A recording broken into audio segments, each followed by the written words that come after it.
नमस्कार। आज हम वरिष्ठ साहित्यकार सीए डॉक्टर गौतम कोठारी जी से उनकी साहित्य की यात्रा पर एक चर्चा करने वाले हैं और उनकी अब तक जो प्रकाशित पुस्तकें हैं और जो आने वाली हैं उसकी भी पांडुलिपि पर बात करेंगे।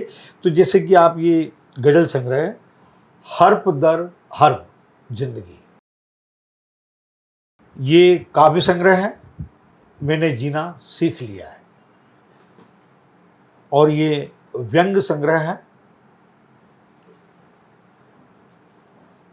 यह है पीतमपुर सिफर से शिखर तक, इसके 5 खंड हैं। ये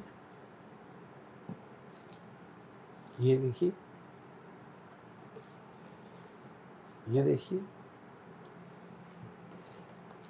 ये देखिए।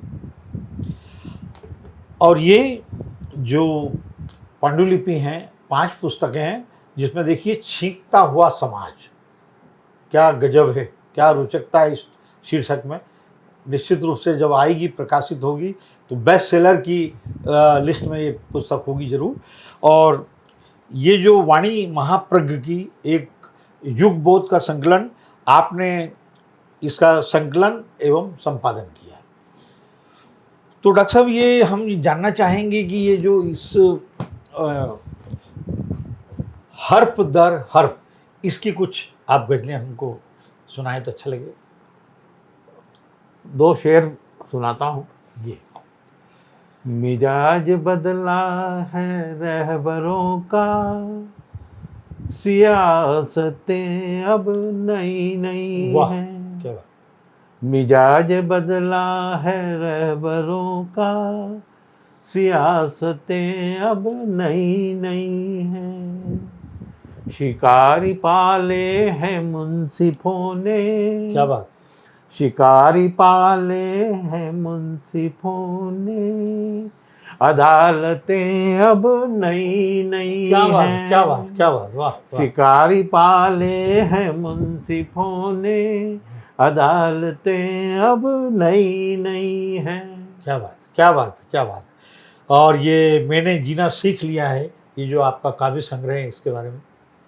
ये जो पुस्तक है, इसमें मैंने जो पहली कविता लिखी है, मैंने जीना सीख लिया, वो कविता एक्चुअल में मेरे जीवन में जो मैंने नए बदलाव किए, अपने जीवन को नए ढंग से जीने के लिए जो रास्ते बनाए, तो उन रास्तों पर ये लिखी हुई किताब है और उन्हीं रास्तों को मैंने इस पुस्तक में समाहित किया है।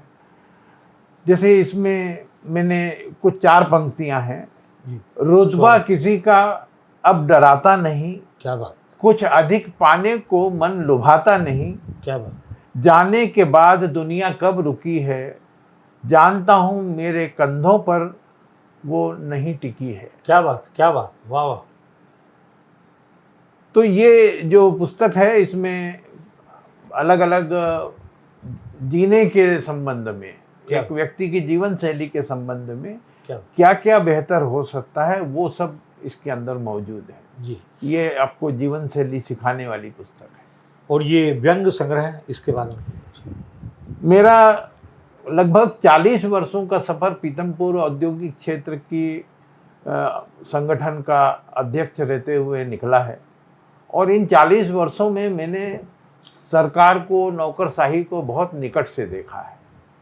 तो इस नौकरशाही में जो IAS अधिकारी होता है, उसके कल्चर पर, एक IAS सिस्टम पर एक लिखी हुई व्यंग पुस्तक है, और ये व्यंग विभिन्न अध्यायों के माध्यम से नौकरशाही के चरित्र को उजागर करती है।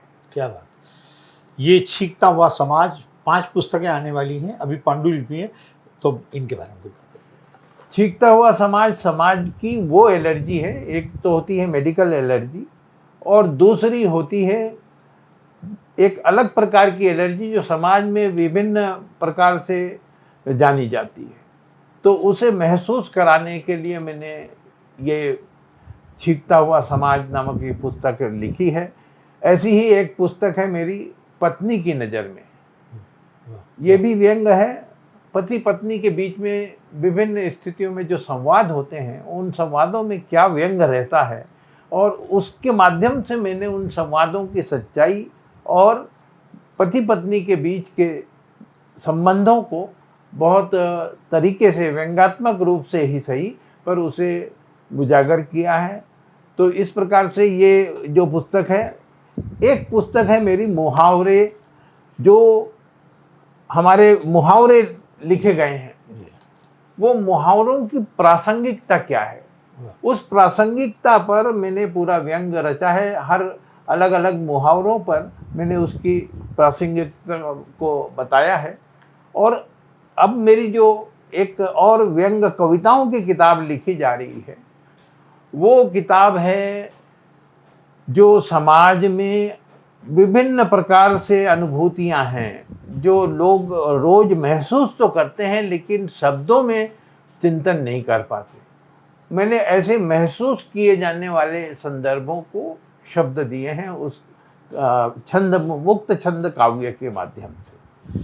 तो ये मेरी यात्रा चल रही है और अभी बहुत सारे शीर्षक हैं।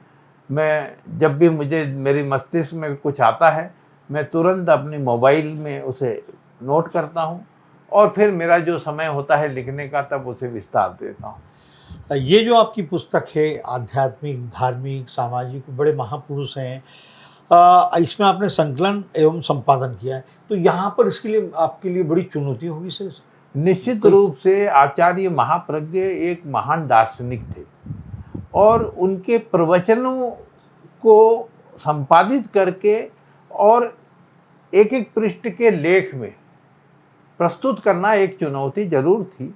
लेकिन चूंकि मेरा लेखन में निरंतर रुचि रही है और मैं आचार्य महाप्रज्ञ के दर्शन को बहुत निकट से समझता हूँ, इसलिए मैं ये संपादन भी कर पाया। इसमें 238 लेख हैं, यानी उनके 238 प्रवचनों को मैंने लेखबद्ध किया है और उसे संपादित किया है। तो इसकी क्या प्रतिक्रिया रही जब आप ये आपने किया? तो ये आचार्य जी तो अब नहीं है, लेकिन उनके जो पश्चातवर्ती आचार्य है, उनका आशीर्वाद तो मेरे साथ रहा ही है।